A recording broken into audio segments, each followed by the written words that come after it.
Hello everybody. A new dawn has broken and Azerbaijan has now fully restored its de facto sovereignty over Karabakh.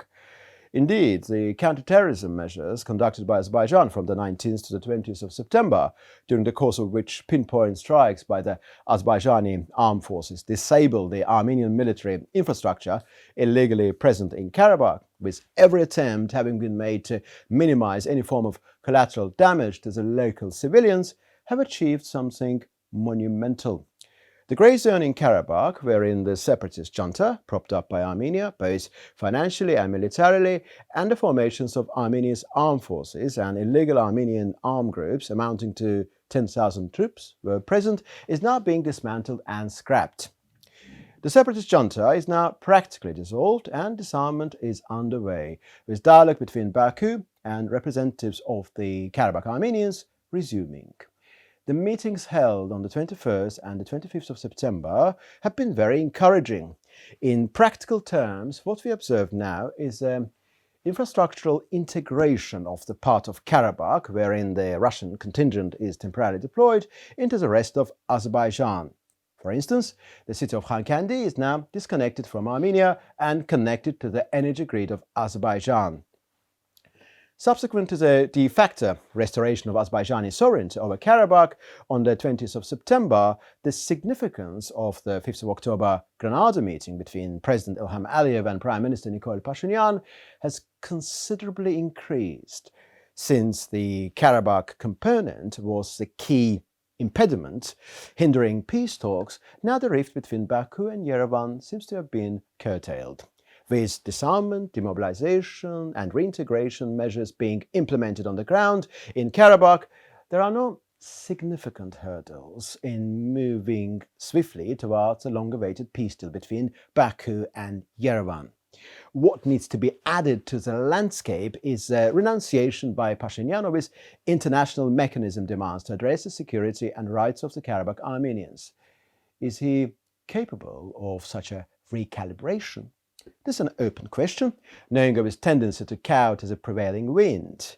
However, Pashinyan is capable of acting courageously under duress. And what's about the Armenian residents of Karabakh?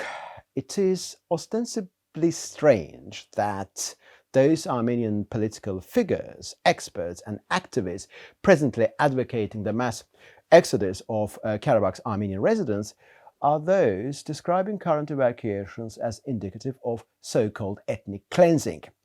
The focus must be on maintaining the Armenian population in the region and envisaging a path forward through the context of reintegration.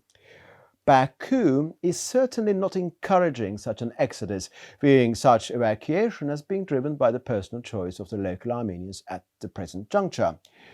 Numerous interviews taken at the Lachen border checkpoint reveal that amongst those departing there are three categories. A.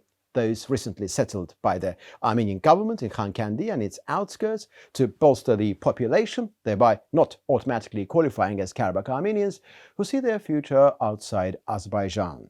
B. Those who could potentially successfully apply for Azerbaijani citizenship later, but unwilling to do so due to their deeply entrenched views. C.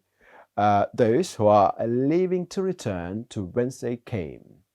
At any rate, Baku appears to be committed to providing a dignified existence for the Armenian residents of Karabakh as Azerbaijani citizens. But Baku will not beg them to stay. It's a matter of choice, and everyone is entitled to decide his destiny. It should also be borne in mind that the reintegration of Armenians of Karabakh into Azerbaijan inter alia involves the return of ethnic Azerbaijanis into Khankendi and its outskirts. Face-to-face human contacts are key.